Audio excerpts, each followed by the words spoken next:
Hey guys, welcome to my channel Taste to Learn. As you know, we have started NCERT series, and in our NCERT series we have complete 11 chapters.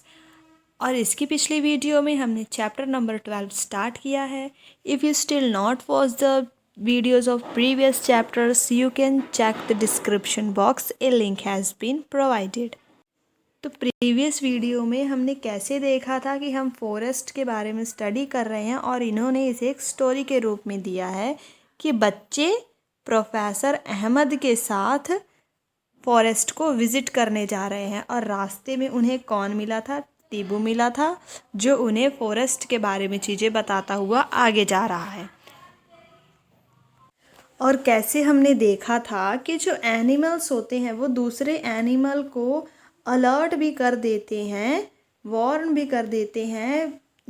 जैसे ये जो monkeys थे ये क्या कर रहे थे? क्लाइंब कर रहे थे, जिसके कारण जो बर्ड्स थी वो क्या हो रही थी? ऊपर उड़ जा रही थी, क्योंकि ये उनके नेस्ट पे आ गए थे.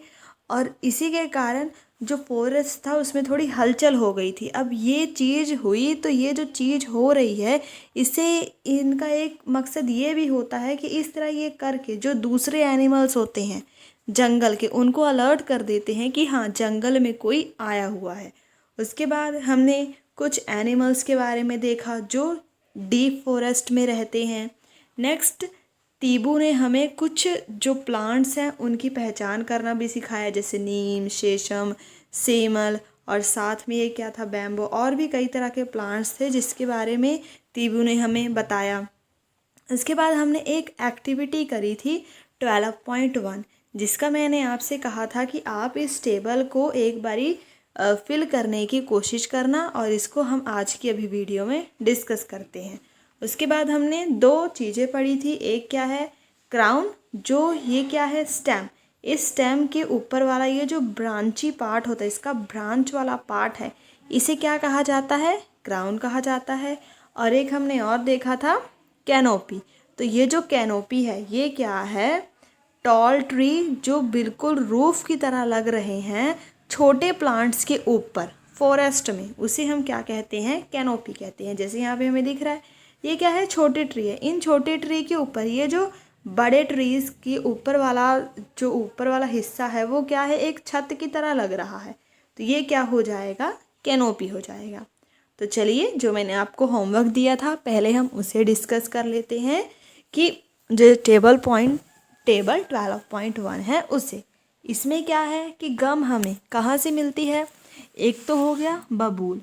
सेकंड नंबर पे आप राइट कर सकते हैं, एक सेकंड.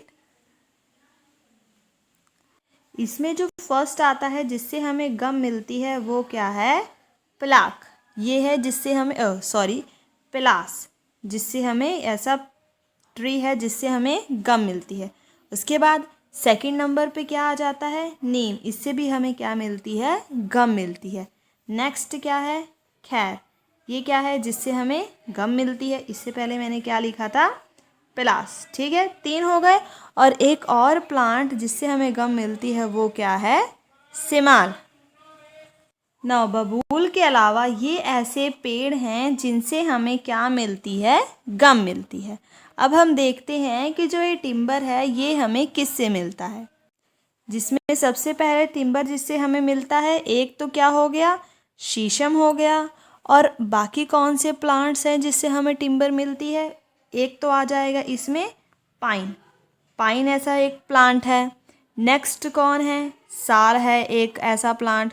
उसके बाद प्लांट का तीसरा प्लांट कौन सा है? तीख प्लांट है. उसके बाद एक और प्लांट आ जाता है इसमें, रोज़वुड प्लांट. ये सारे ऐसे प्लांट हैं जिससे हमें क्या मिलता है? टिम्बर मिलता है. पाइन, साल, तीख, रोज़वुड और एक इन्होंने दे ही रखा है शीशम. ये सारे टिम्बर वाले प्लांट हो गए. उसके बाद हम देखते हैं मेडिसिनल प्लांट. मेडिसिनल प्लांट में सबसे पहले किसका नाम है? नीम का नाम है. नीम के अलावा तुलसी. तुलसी एक मेडिसिनल प्लांट है. उसके बाद आंवला. आंवला भी एक मेडिसिनल प्लांट है.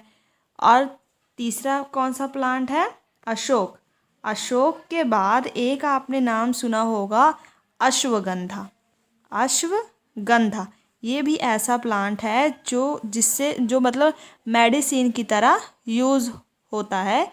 ये सारे उन प्लांट्स के नाम हो गए, तुलसी, आंवला, अशोक और अश्वगंधा। अब हमारा एक रह गया ऑयल। ऑयल तो बहुत ही ईजी है क्योंकि ये चीज़ तो हम यूज़ करते हैं। सैंडलवुड उन्होंने दिया हुआ है, जिसे हम क्या कहते हैं, चंदन की लकड़ी। इससे भी क्या मिलता है, ऑयल मिलता है। और इसमें क्या आ जाएगा, एक सनफ्लावर आ जाएगा। सनफ्लावर का भी क्या होता है, ऑयल होता है।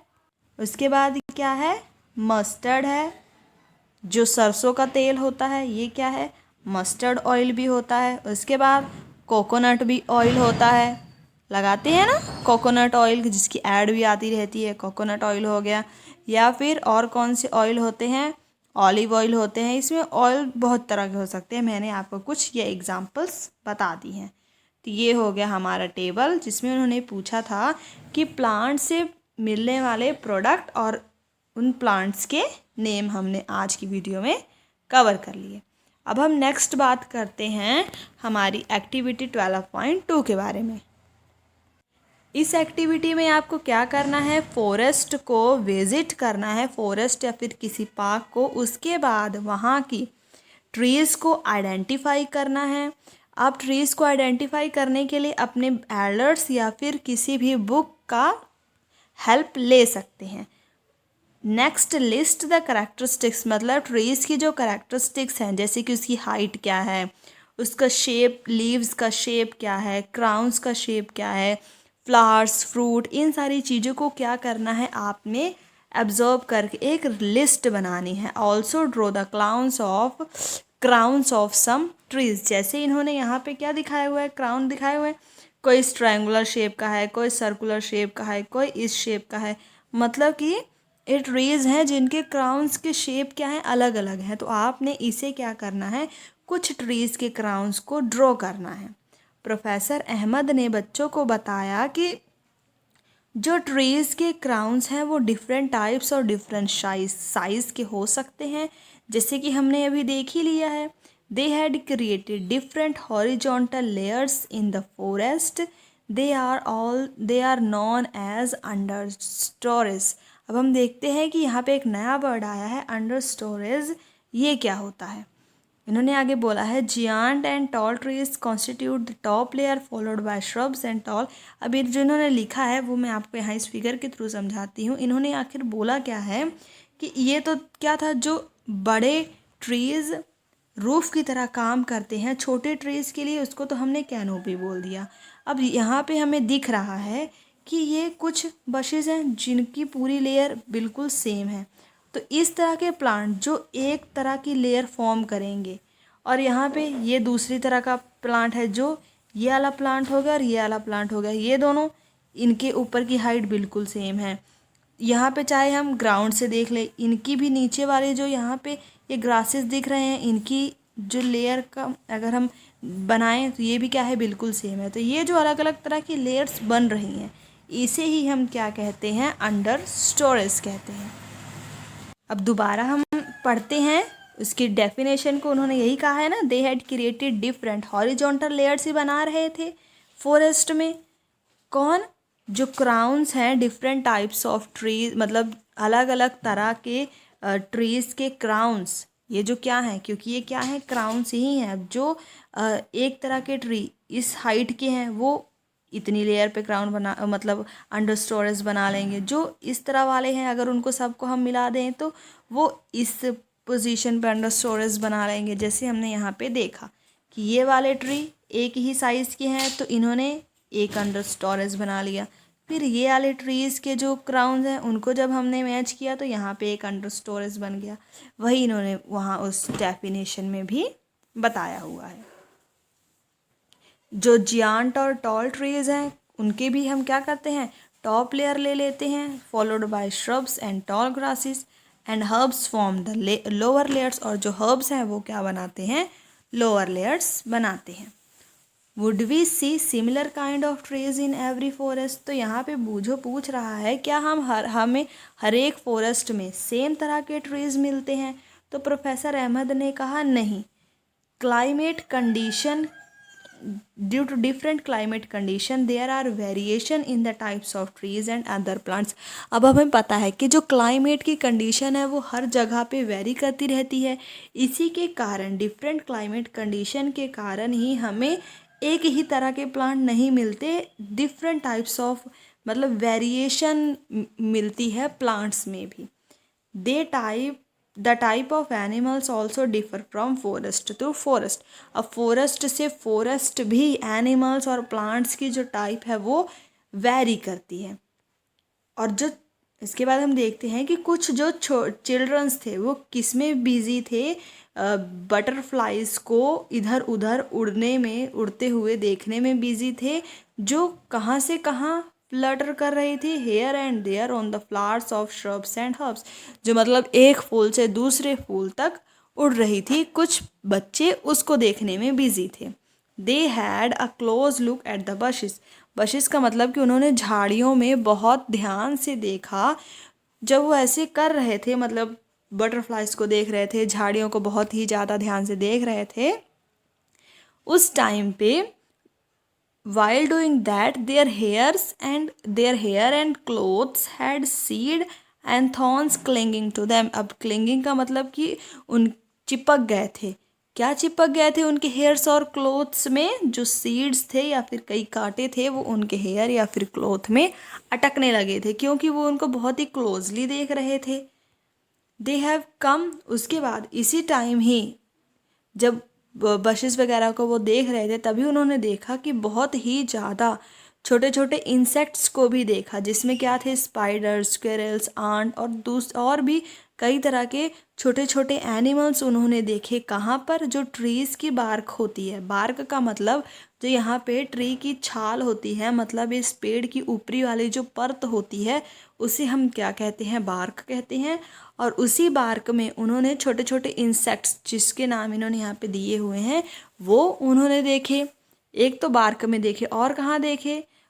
जो प्लांट है उसकी लीव्स के ऊपर भी ये चल रहे थे। या और जो ये फॉरेस्ट फ्लोर है, हमने देखा था ना कि ये क्या है, एक फॉरेस्ट फ्लोर है। इसी फॉरेस्ट फ्लोर के ऊपर कितनी सारी पत्तियां भी गिरी हुई हैं।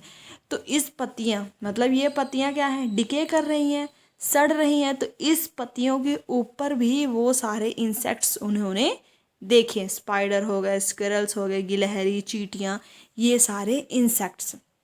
उसके बाद जब इन्होंने देखा इन इंसेक्ट्स को, तो ये इन सारे क्रिएचर्स के स्केच बनाने लगे। जो फॉरेस्ट का फ्लोर है बिल्कुल ही डार्क कलर का हो गया है, क्योंकि वो किससे कवर है? बहुत ही ज़्यादा लीव्स से कवर हुआ पड़ा है, जैसे हमें यहाँ पे दिख रहा है। और लीव्स कैसी हैं? डेड हैं और डिकेइंग लीव्स से ये पूरा का पूरा फ्लोर कवर हुआ है। डेड एंड डिकेइंग लीव्स, और कुछ फ्रूट्स, सीड्स, ट्विंग्स और स्मॉल हर्ब्स भी, क्योंकि अब इसमें ट्विंग्स का मतलब ये जो टहनियाँ हैं, छोटी छोटी टहनियाँ हैं, वो भी टूट के गिरी हुई हैं। कुछ सीड्स भी इसमें गिरे हैं, और पत्तियाँ तो हमें दिख ही रही हैं। अब ये जंगल है, तो इस जंगल में कुछ ऐसे पेड़ भी होंगे जिनके फ्रूट्स होंगे। तो यहाँ पे बहुत सारी चीज़ें ऐसे ही, लीव्स हो गए, फ्रूट्स, सीड, ट्विंग्स, टहनियाँ जो पतली पतली होती हैं वो, स्मॉल हर्ब्स, बहुत सारी चीज़ों से ये फॉरेस्ट का फ्लोर पूरी तरह कवर है। The decaying matter was moist and warm. जो ये डिकेइंग मैटर है, मीन्स ये जो पूरा इस फॉरेस्ट फ्लोर के ऊपर गिरा हुआ है, ये क्या है? मॉइस्ट है, मतलब थोड़ा गीला है, और वार्म है, मतलब कि थोड़ा सा हल्का सा गर्म है। चिल्ड्रंस ने क्या किया? बहुत कुछ सीड्स और लीव्स को पिक कर लिया कलेक्शन के लिए। उसके बाद जब वो फॉरेस्ट के फ्लोर पे, मतलब कि ये डेड लीव्स जो फॉरेस्ट के फ्लोर के ऊपर गिरी हुई हैं, जब ये इसके ऊपर चल रहे थे तो उन्हें ऐसा लग रहा था कि जैसे वो स्पंजी कारपेट के ऊपर चल रहे हैं, क्योंकि फॉरेस्ट में बहुत सारी पत्तियां हैं। जब पत्तियों के ऊपर आप चलेंगे तो वो क्या हो जाएगा? थोड़ा नीचे धंस जाएगा, जैसे स्पंज करता है। इसीलिए उन्हें ऐसा लग रहा था कि जब वो फॉरेस्ट फ्लोर के ऊपर, इस फॉरेस्ट फ्लोर के ऊपर चल रहे हैं, तो वो किसी स्पंजी कारपेट के ऊपर वॉक कर रहे हैं। Is the decaying matter always warm. अब यहाँ पे क्वेश्चन आया है कि क्या जो डिकेइंग मैटर है, जैसे उन्होंने अभी यहाँ पे कहा, वो गीला तो था, ठीक है, समझ में आता है, पर वो वार्म भी था। तो क्या ये जो डिकेइंग मैटर है हमेशा गर्म रहता है? तो इस चीज़ को जानने के लिए प्रोफेसर अहमद ने चिल्ड्रन को कुछ एक्टिविटी दी परफॉर्म करने के लिए, ताकि उन्हें इस क्वेश्चन का आंसर मिल सके। तो यहाँ पर प्रोफेसर अहमद ने जो एक्टिविटी सुजेस्ट करी है उससे हम ऐसा करते हैं अपनी नेक्स्ट वीडियो में डिस्कस करेंगे, नहीं तो हमारी ये वाली वीडियो बहुत ही ज़्यादा लंबी हो जाएगी, ठीक है। तो आज की वीडियो में हमने क्या देखा, बाकी ये जो चीज़ है कि हमेशा जो डिकेइंग मैटर है वो वार्म रहता है या नहीं, इसके बारे में आप भी ज़रूर डिस्कवर करके आना, कमेंट बॉक्स में ज़रूर बताना कि हाँ ऐसा होता है तो क्यों होता है, नहीं तो हम अपनी नेक्स्ट वीडियो में इसकी जो एक्टिविटी है उसको तो डिस्कस करेंगे ही। आज की वीडियो में हमने ये जो इम्पोर्टेंट सा टेबल था इसको फिल किया, और साथ ही साथ हमने क्या देखा कि ये जो अंडर स्टोरेज हैं, अंडर स्टोरे है वो क्या होता है, और ये जो फॉरेस्ट के फ्लोर के बारे में है इसके बारे में भी हमने बहुत ही अच्छे से जाना। नेक्स्ट वीडियो देखने के लिए आप चैनल को सब्सक्राइब ज़रूर कर लें। वीडियो पसंद आई हो तो वीडियो को लाइक करें, इसे अपने फ्रेंड्स के साथ शेयर करें। कोई भी डाउट हो और जो भी मैंने आपसे क्वेश्चन पूछा है उसका कमेंट बॉक्स में आंसर ज़रूर करें, और वीडियो को सब्सक्राइब करना तो ना भूलें। Thanks for watching.